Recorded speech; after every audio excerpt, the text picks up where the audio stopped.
যারা উঠবে তারা বিনা হিসাবে এই তো তাহার কথা ছিল কইরা দিলাম শেষ আরেক কথায় আমার কাছে করিলেন জিজ্ঞেস আরেকটা কথা কি আরেক কথা হলো খাজা বাবা নবীজির রওজার মধ্যে না যাইয়া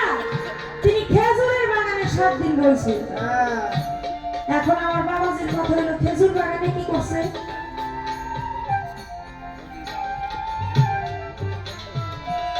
খেজুর বাগানে 7 দিন ইবাদত করেছে আমার খাজা বাবা সুবহানাল্লাহ খেজুর বাগানে 7 দিন আমার খাজা বাবা ইবাদত করার পরে আমার হুজুর পাক নিজে খাজা বাবারে ডাইকা নিছে তুমি আসো আমার কাছে যখন আমার হুজুর পাকের কাছে আমার খাজা বাবা গেছে তখন আমার হুজুর পাক আদেশ করলেন তোমাকে আমি আদেশ করলাম তুমি ভারতবর্ষে চলে যাও সেখানে আমি ইসলাম প্রচার করতে পারি নাই তুমি আমার কাজটা তুমি করবে সেখানে তুমি চলে যাও সেখানে গিয়ে তুমি ইসলাম প্রচার করবে এই তো তাহার কথা ছিল ইহার বেশি নাই এবার আমি জিজ্ঞাসা করি ভাবুকের গোসাই আমার বড় পীর একদিন আমার খাজা বাবারে বলতেছে মঈনুদ্দিন তোমার কাছে আমি একটা জিনিস চাই এই জিনিসটা তুমি আমারে দিবা যদি তুমি আমার এই জিনিসটা দাও তাহলে আমি পূর্ণতা পাবো বড় পীর খাজা বাবারে বলছে মঈনুদ্দিন তোমার কাছে এই জিনিসটা আছে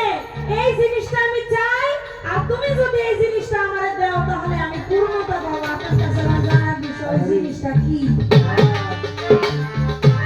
যে জিনিসটা আমার বড় পূর্ণতা পাইলেন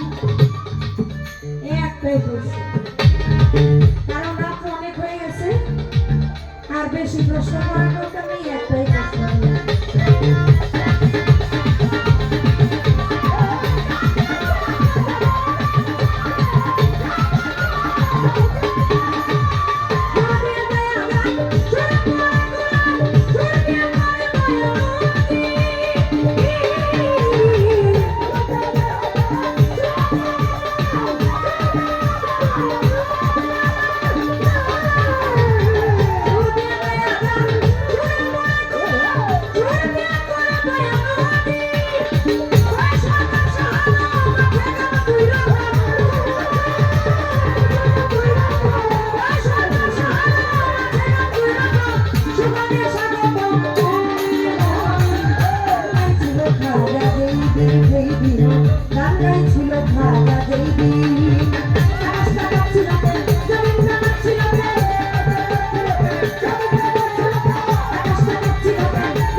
মানে আমার বাপে ওইটা 2-3টা গান এক লগে গাইছে এটা বলে ধোয়া এত বড় ধোয়া এবার বলতেছে যে আমার মাইয়াও আমার মতো গাইব গাবো মানে এটার কইলো না কেডা যে গাওয়াইছে হ্যাঁ বাপের বয়স তো কম বেশি হইলে 13-14 বছরের বড় হইব এর বেশি তো একটি ভান্ডারি গান আমিও গাই তারপর চেষ্টা করবো দিচ্ছে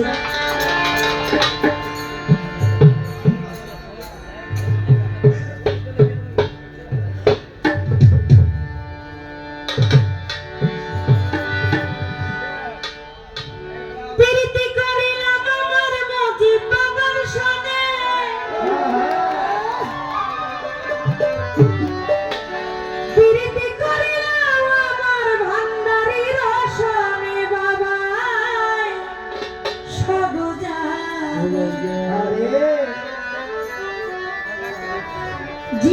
যৌবন দিলাম যার চরণে বাবা